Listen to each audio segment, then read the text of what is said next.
Morning, everyone. I'm Jeff Shuren with FDA Center for Devices and Radiological Health.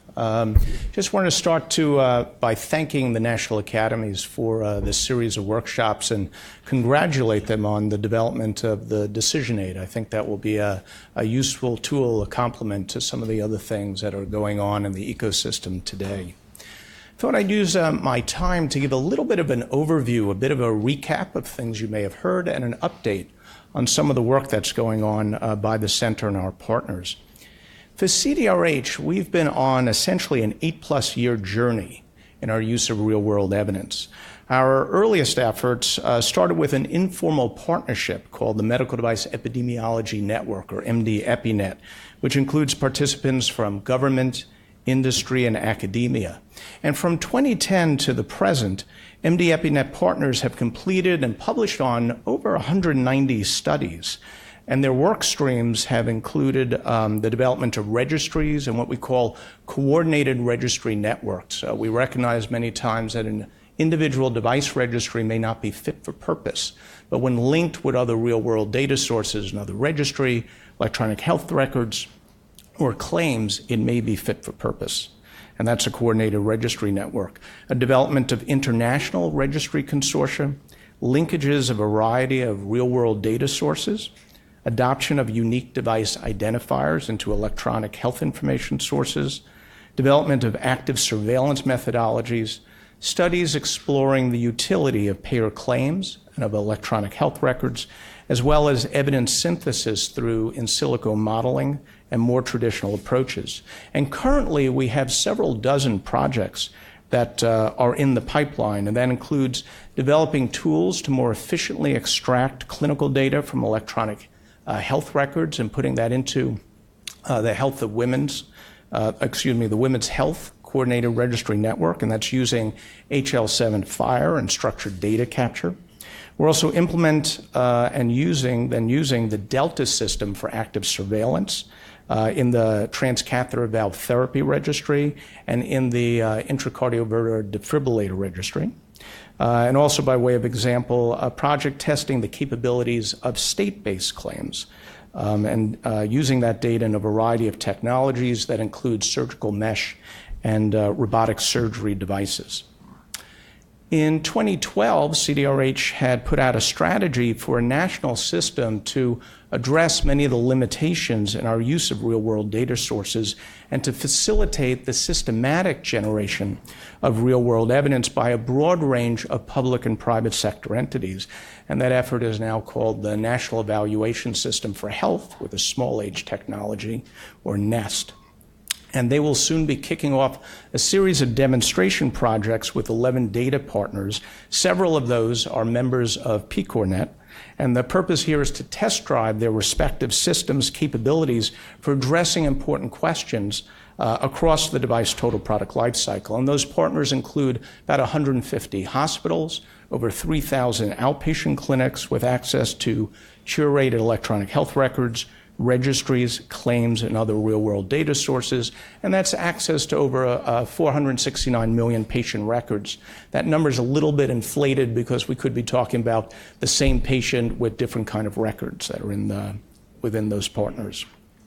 The NEST Coordinating Center has also recently established methodology and data quality committees, and those who develop data standards for NEST that build on prior efforts, not reinvent the wheel, as well as to address methodological gaps.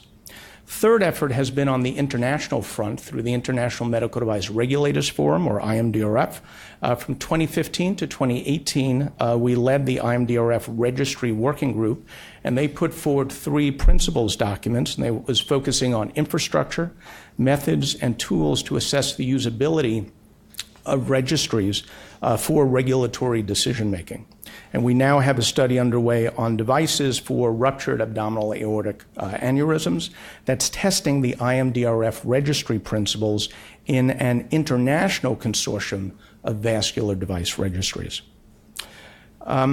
From a matter of practice, we have been accepting and leveraging real-world evidence as valid scientific evidence in support of both post-market and pre-market regulatory decisions for several years. In 2017, we also issued final guidance to provide greater clarity on when we could rely on real-world evidence. Essentially, when is it regulatory grade? When is it fit for purpose to support a particular regulatory decision?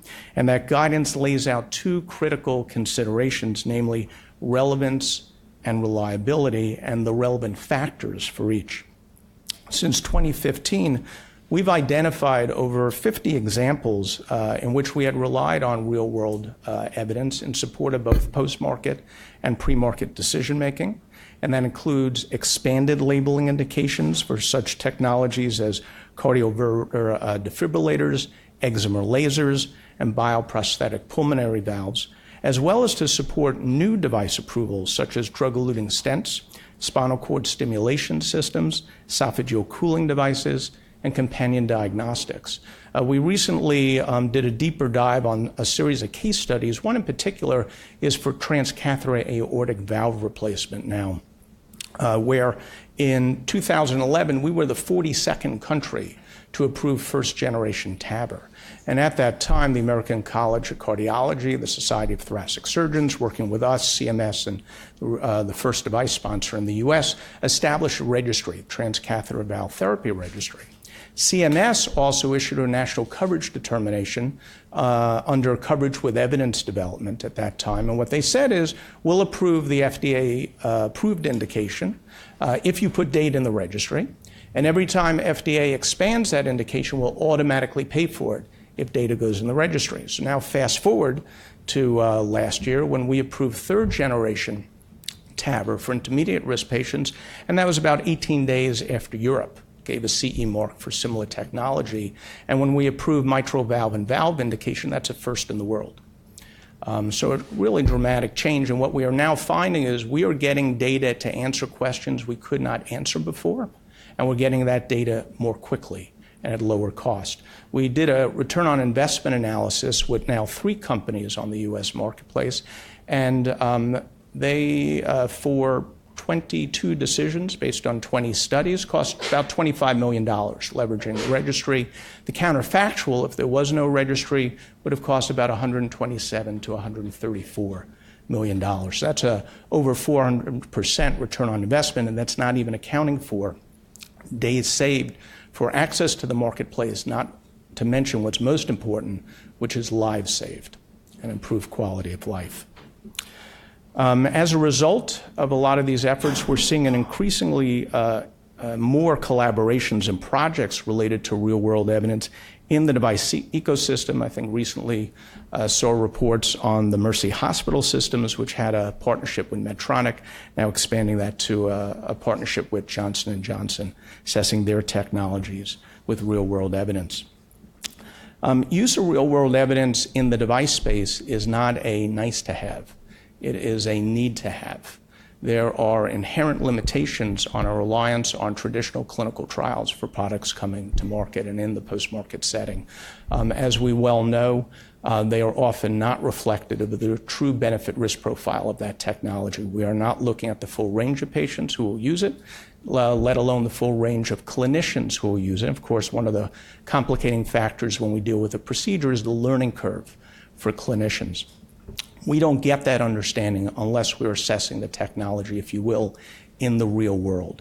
And real-world evidence is critical for going there, because when we go to the post-market setting, patients often lack an incentive to enroll in a clinical trial. That's just been our experience. But now, as we've moved more towards real-world evidence, like I said, we're starting to get answers, and answers more quickly on things that we could not do before. So for us, again, this is a must-have. And particularly as we start looking at subgroup analysis, we will have a better understanding on impact for race, for sex, gender. Real-world evidence, absolutely critical. One of the other things as a result of all that is a reorganization that's going on, or we hope to go on in the center right now. We're currently piloting it. For many years, we have been trying to apply a total product lifecycle approach. We all know that technologies are iterative. It's not simply you put it on the market. It stays there. It's going to come back in the door constantly. So we really think about total product lifecycle, not this pre-market and post-market. But organizationally, we're not well established to apply that approach. So under the pilot and ultimately reorganization, we are in teams that address the 360 on a technology, pre-market, post-market, compliance, quality. As part of that, though, in our efforts on real-world evidence, we have come to realize that it doesn't matter if it's real-world evidence, it's a traditional clinical trial, it's observational study. It matters, is it relevant and is it reliable? So part of what we're doing is creating a new office, and that is being piloted right now, the Office of Clinical Evidence and Analysis, and it brings together our clinical trials program, our epidemiologists, real-world evidence, our biostatisticians, our MedCern program, subset of hospitals that does surveillance work for us, all together into that new office. In fact, where we're moving is not to divide up the world of real-world evidence, traditional clinical trials. Think about it as clinical evidence. In fact, we regret that we ever used the term real-world evidence. Hate to say that. Is it time you could change the title of the workshops? Because that's where we're going. Let me leave you with some lessons learned. There are a lot of lessons learned. Just want to flag 3 in particular. First off is don't let the perfect be the enemy of the good. There are several approaches that can help assure that real-world evidence is fit for purpose. These include using traditional clinical trial data to validate real-world evidence and give us confidence in the real-world data source, something that Jessica Franklin was talking about. Linking data sources, which is why we've been aggressively pursuing the development of coordinated registry networks, and triangulation of studies, much like with sensors, where a single sensor may give you a good result, not a great result. Using multiple sensors to take readings can give you a more accurate result. Same idea here. So you can kind of link the sources and run it, or you may actually be looking at assessing on that technology and the different sources and looking at the results. The second key lesson learned is that it's not simply about the data, but also about changing how we approach data collection and evidence generation. Clinical research needs to be incorporated into the workflow of routine clinical practice. We all know that clinical practice many times is clinical research. We're just not systematically collecting and assessing that data. But to get there, it means we have to redesign the workflow of clinical practice to assure data quality is built in at the time of and maybe at the point of data collection, because that's not the case now.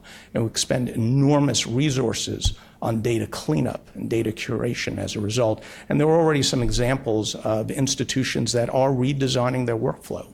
And part of that is deciding what's the information that's going to be most important to have and assuring that that's collected and we know it's of high quality and it's consistent. And then on the evidence generation side, it's important that it should be a continuous learning model with more frequent updates, essentially getting, if you will, good enough evidence initially with ongoing refinements of our understanding of the benefits and the risks of the device, for example, as more evidence is generated, rather than the traditional stage gate approach which we apply to medical products today. And then the third lesson learned is don't underestimate the value of good data scientists. There is no blue button for evidence generation. So having good data and good analytics simply isn't good enough. Thank you.